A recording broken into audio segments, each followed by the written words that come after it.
পশ্চিম এশিয়ায় ফের অশান্তির মেঘ।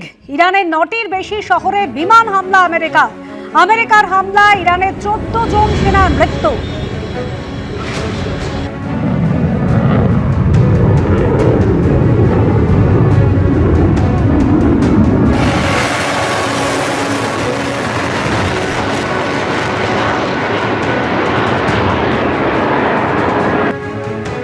দক্ষিণ ইরানের বুশাহরে আইআরজিসির ঠিকানায় হামলা। রাতে আমেরিকায় বায়ু এবং নৌসেনার মিসাইল হানা। ইরান শহরের কাছে সেনা ঠিকানায় একের পর এক বিস্ফোরণের শব্দ।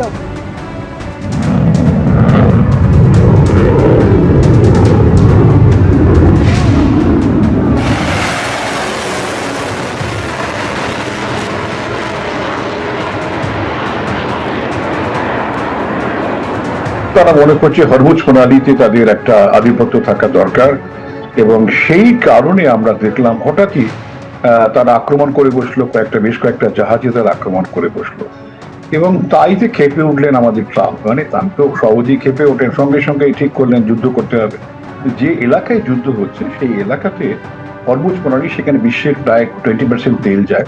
তার ফলে যেটা ঘটছে তেলের যে স্বাভাবিক যেভাবে তেল আমাদের দেশে আসে বা অন্য দেশে আসে, সেটা তো আটকে যাচ্ছে। তেলের জাহাজগুলো সেভাবে নড়তে চড়তে পারবে না। তার ফলে তেলের তেলের যে যোগান, সেখানে যথেষ্ট একটা আমরা দেখতে পাচ্ছি বাধা আসছে। তেলের দাম 2% বা কোথাও কোথাও বেড়েছে, আমরা খবর পাচ্ছি। এবং ভারতে আমরা যে আমাদের যে তেল কেনা আছে, ওটা তেল দাম কম সময়কার কেনা আছে, অপরিশোধিত তেল কেনা, সেগুলো আমরা শোধন করেই তেল চাল বিক্রি করছি। এক্ষুনি বাজারে দাম হয়তো বাড়বে না, কিন্তু বেশ কিছুদিন চললে দাম বাড়তে থাকবে।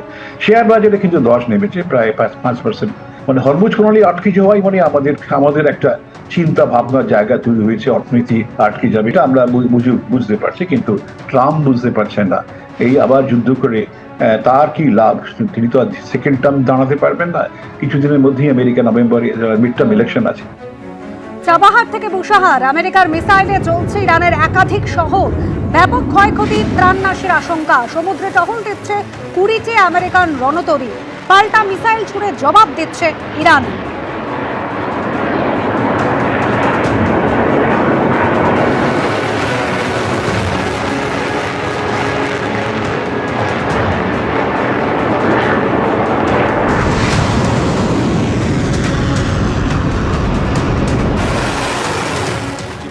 আমেরিকার প্রেসিডেন্ট করছেন সেটা অনিশ্চয়তাকে সবচেয়ে বেশি বাড়িয়ে দিচ্ছেন। অর্থাৎ ধরুন গোটা পৃথিবী মোটামুটি এক ধরনের শান্তি চুক্তির দিকে এগোচ্ছিল, কিন্তু এই যে নতুন করে আবার যুদ্ধ শুরু হলো এবং শান্তি চুক্তি ভাঙার পরে এর দুটো তাৎক্ষণিক রিয়াকশন হয়। একটা হচ্ছে যে আপনি তৎক্ষণাৎ আপনার উৎপাদনের উপর একটা আঘাত আসে, যদি এমন জায়গাতে আমেরিকা আঘাত করে থাকে যেখানে তেলের উৎপাদন সরাসরি হয় আর কি। দ্বিতীয় হচ্ছে এই রিয়েল টাইম ইম্প্যাক্টের ছাড়াও মানুষ কিন্তু একটা এক্সপেকটেশনে দামের ওপর নির্ভর করে। অর্থাৎ এই যুদ্ধ হতে পারে, এই এক্সপেকটেশনটা কিন্তু দামের ওপর একটা বিরাট প্রভাব ফেলে। অর্থাৎ তার ফলে আপনি যে মজুদ ভাণ্ডার এবং তার সঙ্গে যে আনুষঙ্গিক যে জিনিসপত্রগুলো সব ইকুয়ালি এফেক্টেড হয় এবং দামের ওপর তার বিরূপ প্রভাব পড়ে। জাহাজ আসতে পারবে না, জাহাজ এলে তার উপর আক্রমণ হবে, এবং যতক্ষণ না হরমুজ প্রণালীতে ইরান বা অন্যান্য যারা দখল মুক্ত করতে পারছেন এই সমস্যা থেকে, ততদিন কিন্তু এই অনিশ্চয়তা থেকে যাবে। অর্থাৎ আমাদের তেলের দাম যদি বিশ্ববাজারে আজকে 7-8% বেড়েছে, কালকে এটা 20% বেড়ে যাবে, তারপর হয়তো আরও খানিকটা বাড়তে পারে। যতক্ষণ না যুদ্ধ আপনার কোনো নিশ্চিত পরিণতির দিকে এগোচ্ছে, ততদিন তো এই অনিশ্চয়তা থেকেই যাবে। তাহলে কি যুদ্ধবিরতিতে ইতি পড়লো? যেভাবে চাবাহার বন্দরে আছড়ে পড়ছে একের পর এক গোলা। ইরানের কাছাকাছি সমুদ্র এলাকায় 20টিরও বেশি আমেরিকার যুদ্ধ জাহাজ টহল দিচ্ছে। হামলার ফল ভুগতে হবে আমেরিকাকে, পাল্টা হুঁশিয়ারি দিচ্ছে ইরান। আর ফোন করে সমঝোতায় আসতে চাইছে ইরান। সাংবাদিকদের কাছে এরকমই দাবি করেছিলেন আমেরিকার প্রেসিডেন্ট ডোনাল্ড ট্রাম্প। ইরানের হামলার আশঙ্কায় বাহরিন, কুয়েত, কাতারে বাজছে এয়ার সাইরেন।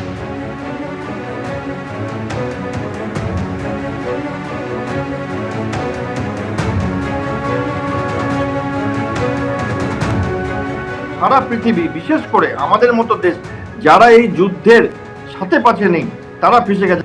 আমাদের এখন ভুগতে হবে, কারণ ইতিমধ্যেই আমরা দেখতে পাচ্ছি যে তেলের দাম 7-8% বেড়ে গেছে।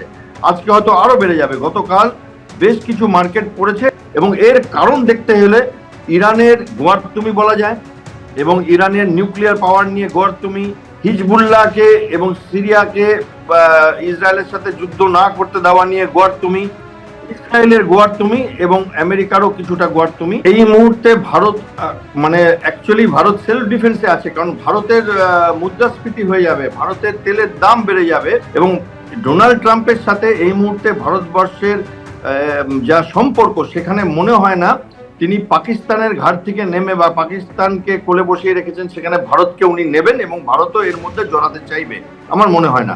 আমাদের সার্ভাইভ করাটা কতটা আমরা গুছিয়ে নিতে পেরেছি এই সময়টা, এই যে মাঝখানে আমরা বেশ একটা বড় সময় পেয়েছিলাম, আমাদের পেট্রোলিয়াম মিনিস্ট্রি বা আমাদের প্রধানমন্ত্রী কতটা আমরা গুছিয়ে নিতে পেরেছি যাতে আমরা অ্যাবজর্ব করতে পারি এই হঠাৎ করে পেট্রোলের যদি খামতি হয়, সেটা একটা আশা রাখছি যে নিশ্চয়ই কিছু একটা করেছে।